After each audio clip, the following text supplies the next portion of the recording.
All right, guys, welcome back to the channel. Just as promised, we will go over the last bit of this 47RH. So for those of you guys that missed it, we did all of our sub-assemblies, and now we are working on setting all of our end plays and everything like that. I have our servos here. This is your low reverse servo, fresh seal, cleaned up everything. This is the billet servo cover. It also has an integrated O-ring, fresh seal on those. And then we also replaced the seal on the servo itself. So now we're gonna go ahead and put those in. There's really no trick to this. Trans fluid on that, trans fluid in here. I have this little jug. Dave's really getting it with that lift kit over there.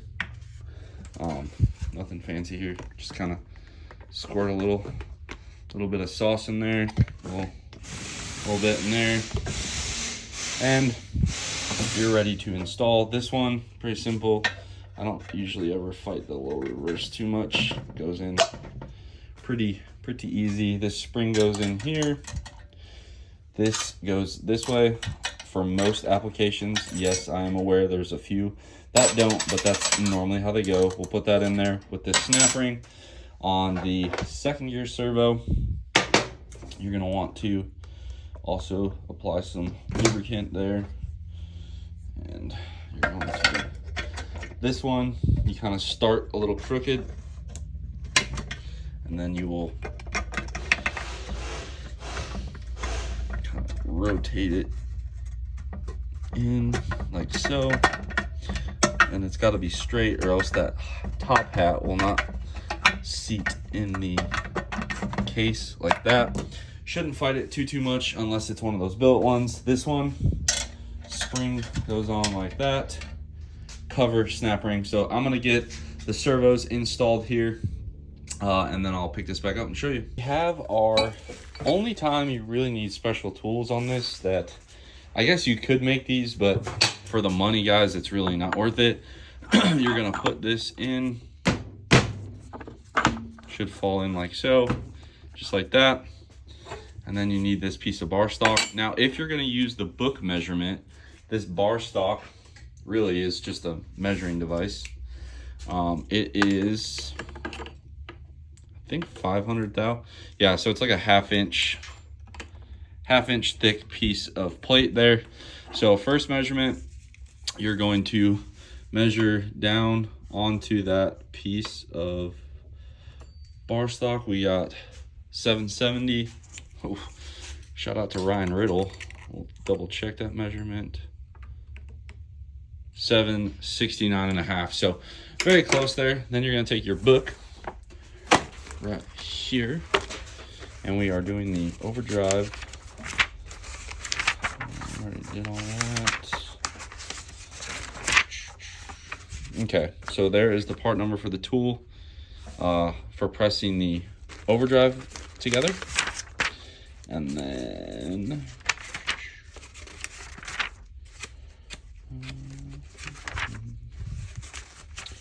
there's the Overdrive brakes, which are already in. We covered that before. Okay. Should be. Oh my goodness. Did I miss it? Is it further in the front? Oh, here we go. All right, so here's the part number for the tool, 6312. So the first one you're measuring is your intermediate selector. That is this spacer ring right here. So we take our measurement, which is 770, 769.5. So we need a 193 to 194 spacer ring. Come over here.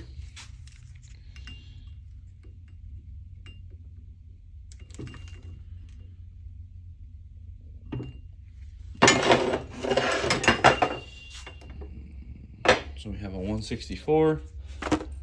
Over here, we are getting pretty low on these, but we will measure this and we'll put that on. Now, the second measurement is for the spacer ring that goes on the overdrive piston. This thing right here goes right here, right there.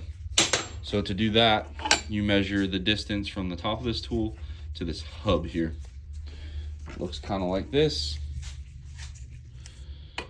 Come over.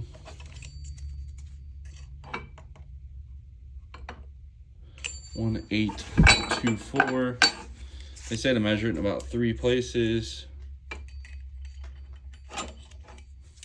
Probably not where there's a hole in the hub. Oh, geez. And we really screwed ourselves on this guy here. All right, now we'll go 1687. Check it one more spot here.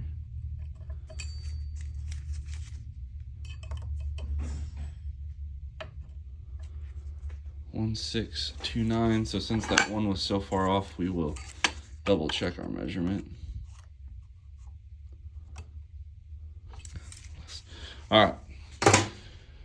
We are at 1629.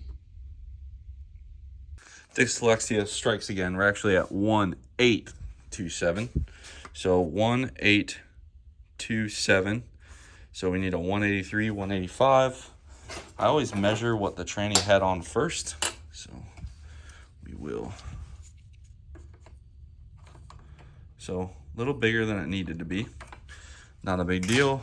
Come over here. Got a few of these. Probably gonna be this one here. Actually, probably this one here. Let's see what this one measures. 198.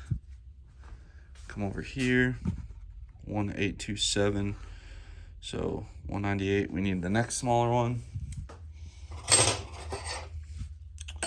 Check this one out here. 186. Boom. Perfect. So this will be the spacer that we use on that guy there. And then we take the customer's original one, throw it on the shelf, and keep rocking. So we got that set. That set. From here, we're going to go ahead and install the overdrive housing onto the piston. The only trick is getting the 2 ports lined up for the RH housing, these 2 here with these 2 here. Sometimes you got to kind of tap them in a little bit. And then we put our spacer and then our bearing in there, and then we'll mate them together with a gasket. I'll show you guys that from the top side view here. We're gonna go ahead and put this on. If you guys look, non-dead hole, non-dead hole, non-dead hole, outside of the case, outside, outside, inside. So that's why we do RTV some of these bolts so they can't leak. And then we got to put our servo in. So we put some fresh O-rings on this guy, a little trans fluid on there, and this one is what actually holds your low reverse lever in. So this guy's got to go like this.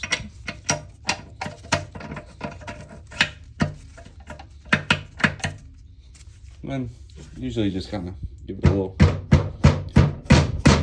tap on the O-rings.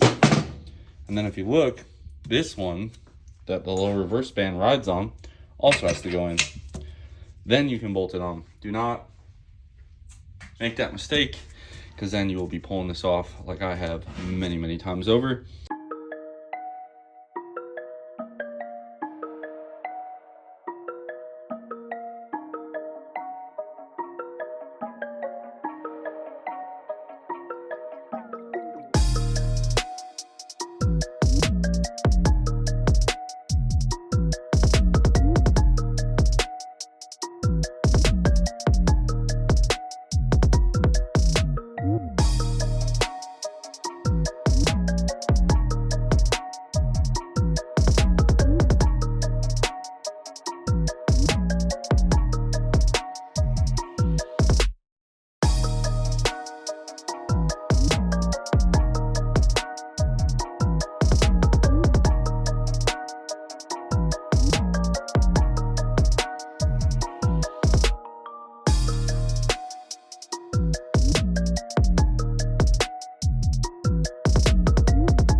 overdrive housings on, servos are in.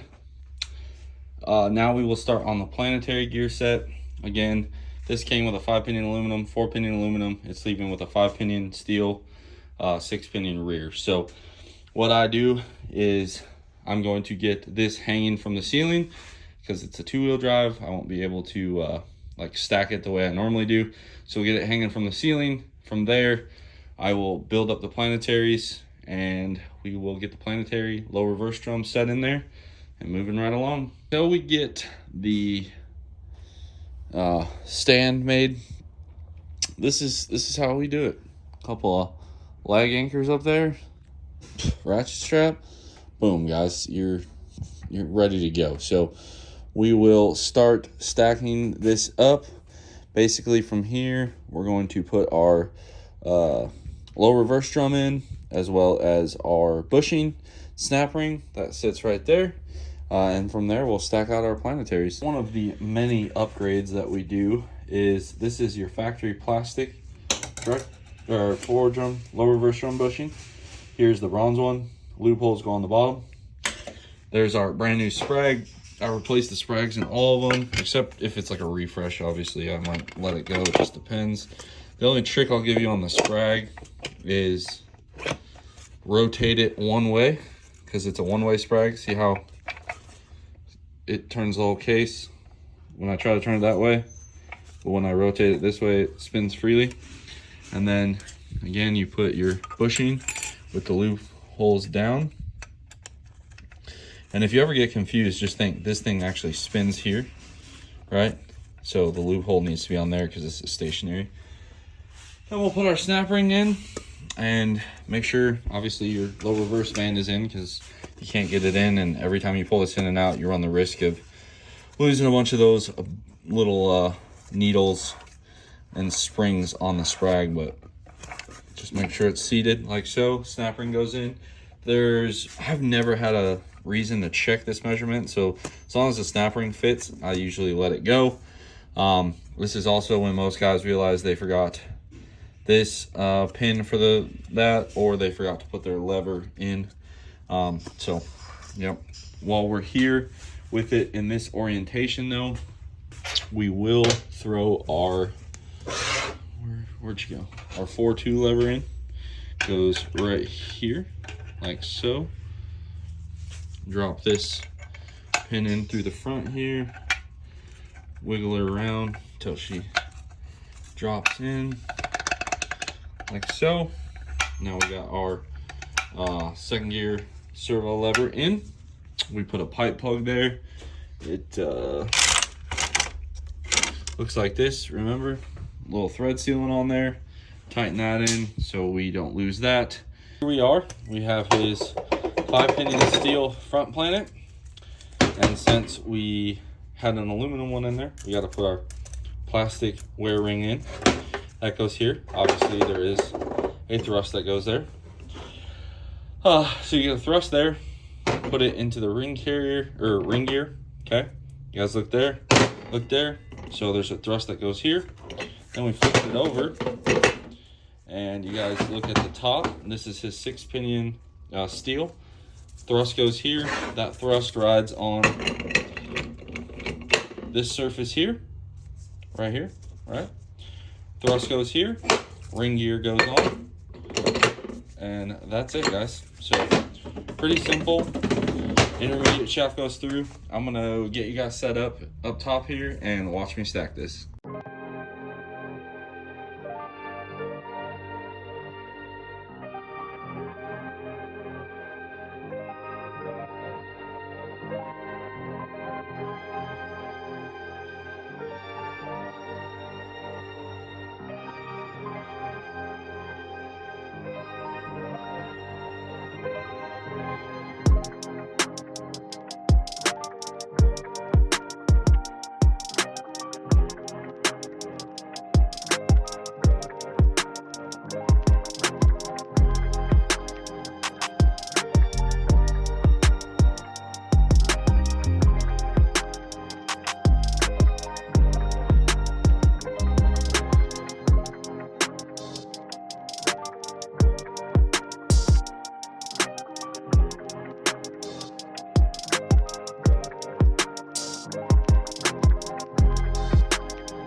we have his Planetary gear set all stacked up. You can actually kind of see all the different thrust washers. Snap ring goes on pretty smooth. Don't mind all the grease. I do that mainly because the first time you crank on this truck, you're gonna have a lot of friction on all of this, so the lube is there. The only other thing I do, grease up his intermediate, and then we're gonna slap that down in there. Usually on these, you kind of gotta tap them in a little bit with a hammer, rubber hammer, to get it. Make sure the cogs in the low reverse drum line up to the cogs in that rear Planetary. And boom, there you go. So 5-pinion steel, 6-pinion steel rear. Now we're gonna go ahead with his Mickey Mouses. So what I do, we're gonna start where he left off. So come over here, measure this guy, 67. And we're gonna go through his thrust washer set here. This one feels about 67, guys. 69, perfect.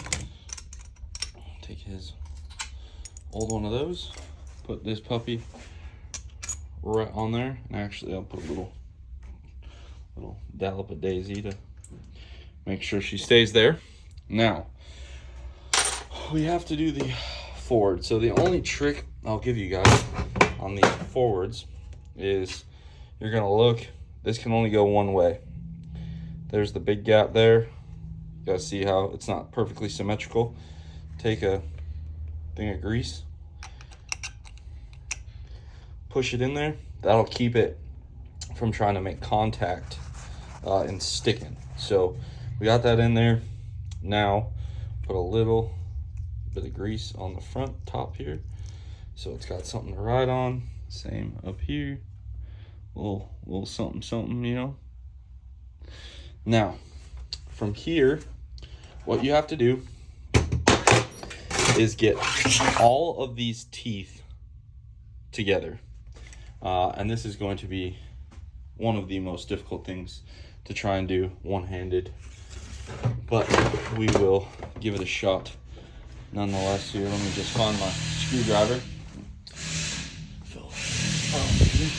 So you're gonna take a screwdriver and just kind of wiggle the teeth back and forth until they're all somewhat lined up. And usually I do it in about 3 spots. And once you get them pretty close to being aligned like that, guys, look there, see how they're good in the line? The reason why, tell you what, if Dave ever used a power tool, if Dave ever used a hand tool, I'd be shocked. You're gonna put a little bit of grease here on these 2 seals, as well as this one. And then the last thing you wanna do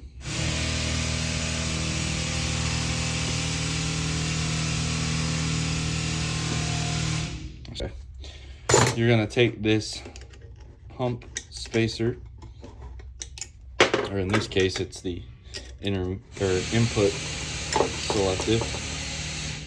Oh my goodness. There we go. We're gonna measure this because we might have to come back to that and change it. So set that right there. 60.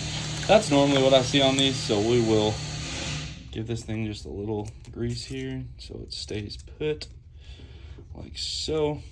We got grease there. Now we're gonna flip this over. The way you do it is you pinch it with both hands like this and slide it down. I'm gonna do my best here. So you're gonna grab it here, pinch, flip.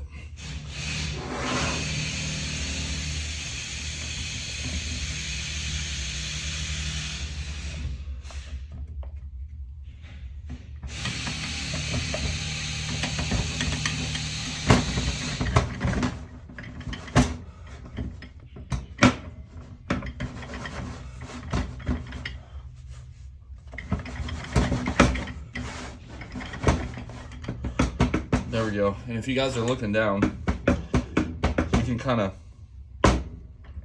hear it bottom out. And then if you look at it from here, it's a very small gap. Now, while keeping all that pinched, you also have to flip it over and spline all of these teeth. Now on the 47 stuff, it's not too bad. When you have a 48 and there's 93 teeth, quite the nightmare. Then you're gonna take this whole assembly, hold it like this, set it down on this transmission case here, which you guys cannot see.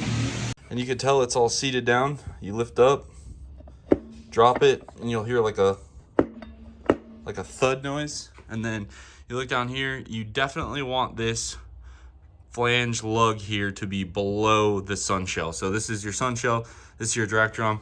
That's where you want to be at. Now, I know you guys are like, oh, where's the band, all that stuff.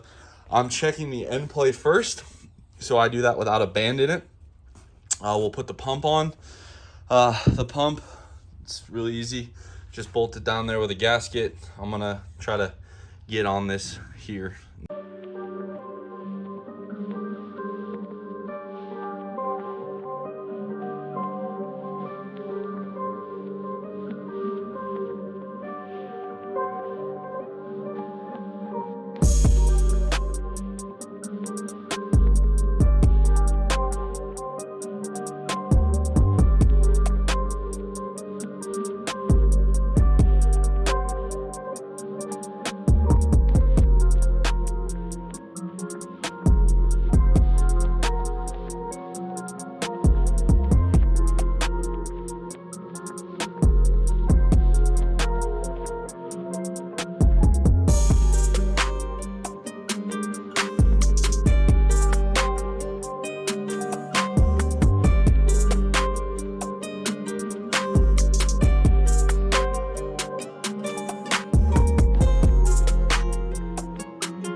All right, from here, we got this all torqued, so we'll mark our bolts right here.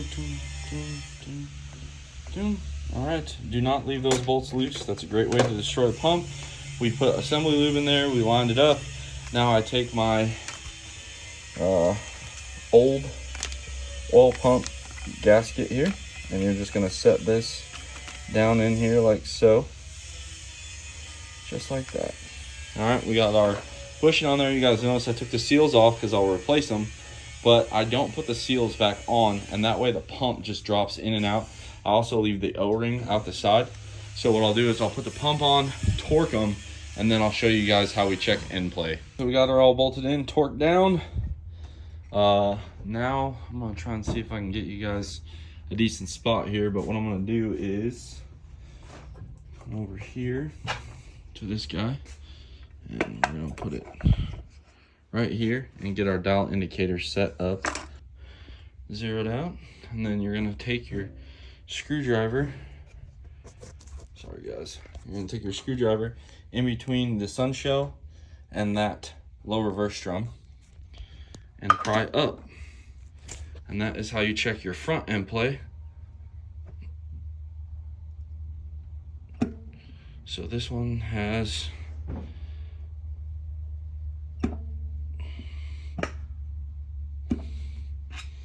and then they don't always return all the way back down, they get bound up.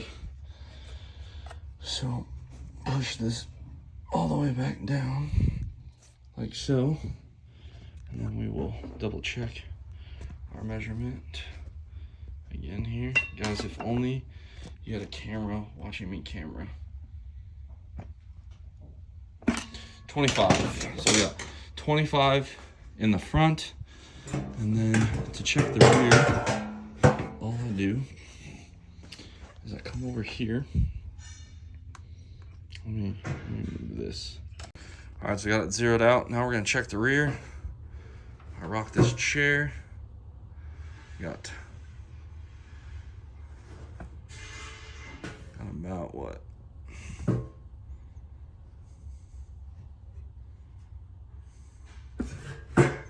About 23 thousandths.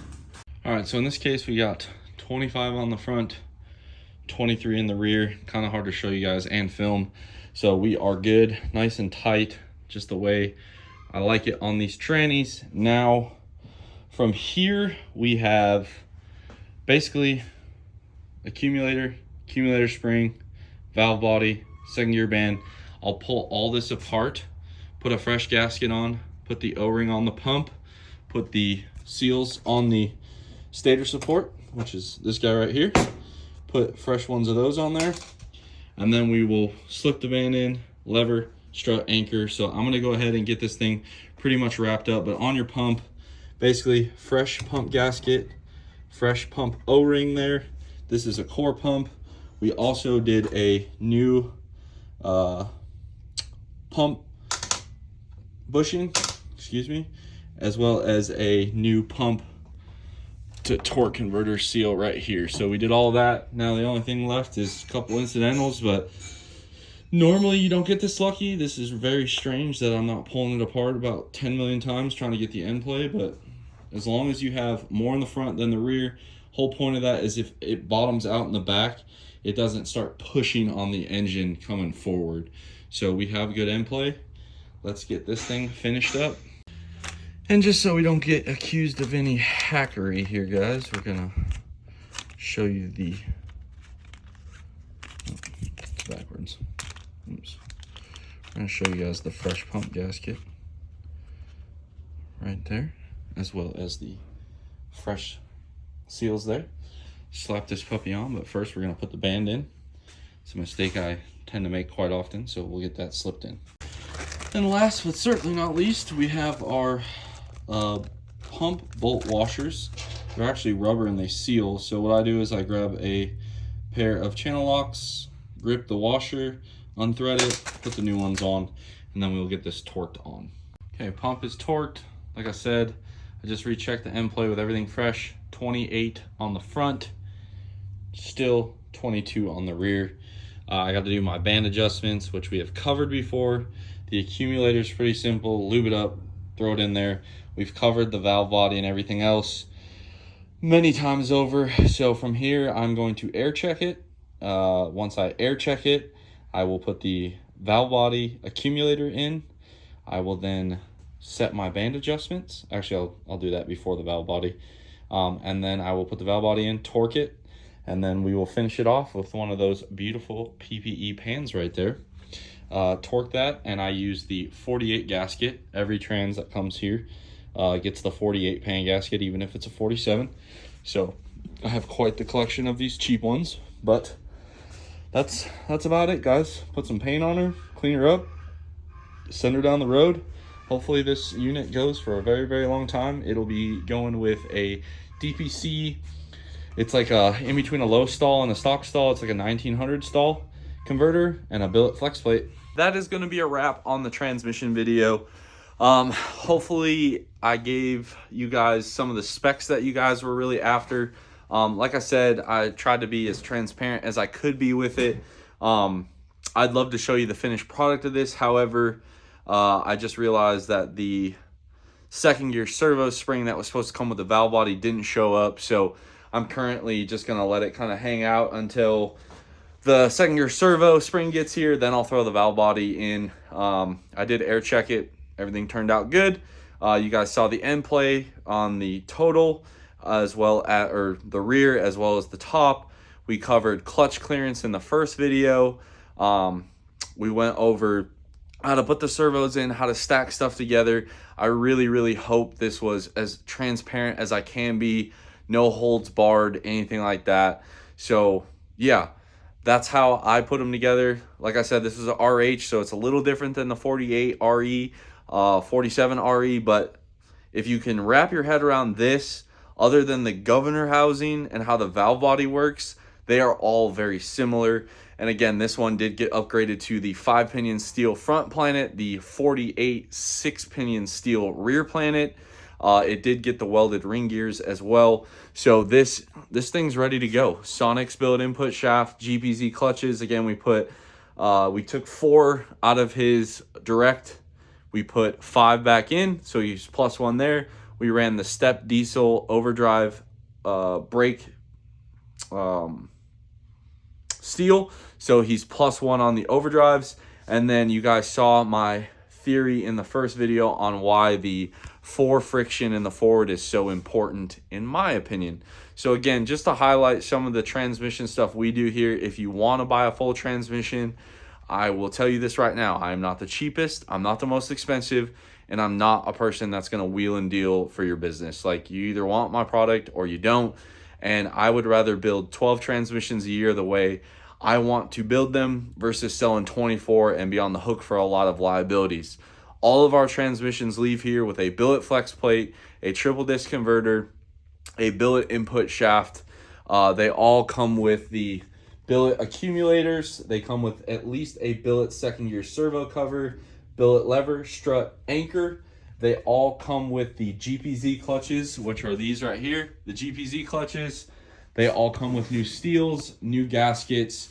I replace every bushing on here. The only ones that we don't replace is in the sun shell. If you guys look up there, I usually don't replace those unless they're really bad. And then what I do is I actually replace the entire sun gear, that whole assembly. We replace the Belleville springs every time we build a trans. New pump seal. If it's a 4-wheel drive, I always replace that seal. We always put new Torrington bearings in. New thrusts every time. New gaskets. We upgrade everyone to the 48 pan gasket. We put a built valve body in. Again, I've already listed off the companies that we prefer to work with. My go-to is usually PDD. I like the way Meyer and David and Pedro build them. I know what to expect, so I'm a big fan of the PDD valve bodies. And like I said, guys, I don't like the stock input shaft transmission builds. I feel like we're asking for a failure. What'll happen now that I have one out here, if you guys look, this is a standard input shaft. All right. This is a billet input shaft. You guys see how the splines are actually broached into the billet one, and on here they're actually raised. Well, this shaft is smaller in diameter. All right, the other big thing is you'll rip the splines out of here. Now, generally on a triple disc converter, one of two things happens. You either shatter the shaft or you strip those splines out inside there.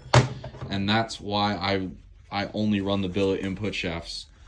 The billet flex plates, the reason why everyone leaves here with a billet flex plate is because the margin for installer error is next to nothing on a billet flex plate. The only way you screw that up, I mean, you really have to screw it up. Those cheaper flex plates, I don't like them because you have to check the run out. You got to tweak with the bolts. You got to use a pry bar to straighten them out. I don't like that because then all of a sudden the customer's transmission's leaking. But those are kind of, I want to build the transmissions right the first time. And I just like, I don't know, guys. I mean, I do this a lot on my own stuff. Like, I do it right because I don't want to keep coming back and coming back and coming back. And it makes us a little bit more expensive, and I get that. So our stage 1 builds, they start out, I think it's like right around $6,250. That is basically kind of what you see here. And then we will upgrade planets depending on what kind of core you're providing. We built on this gentleman's core. We take a lot of pride in cleaning the cases. The really grimy ones start with a pressure washer, and then they go into the parts cleaner. This one wasn't too terrible, and I like to see all that cast. You'll see a little discoloration there just on the casting and where I've splashed fluid, but From here, what I do is I brake clean them off, blow them off, and then I will paint them. I paint them, tape everything off, and then I give them a nice black paint job. I feel like you definitely want the product to look good on the outside. From there, we'll inspect your pump. If your pump is bad, we let you know, and then we'll put a reman pump in. We get these pumps from WP Development. Ethan sells them to us.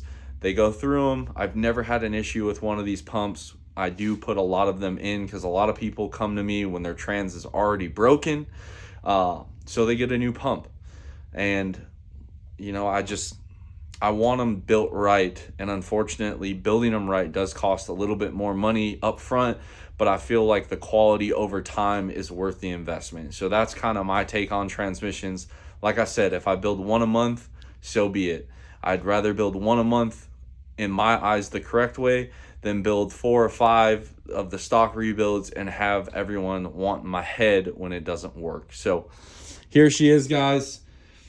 If you have any more questions, anything like that, please feel free to drop a comment down below. Give this one a big thumbs up. Subscribe if you are not already, guys. And as always, I will catch y'all on the next one.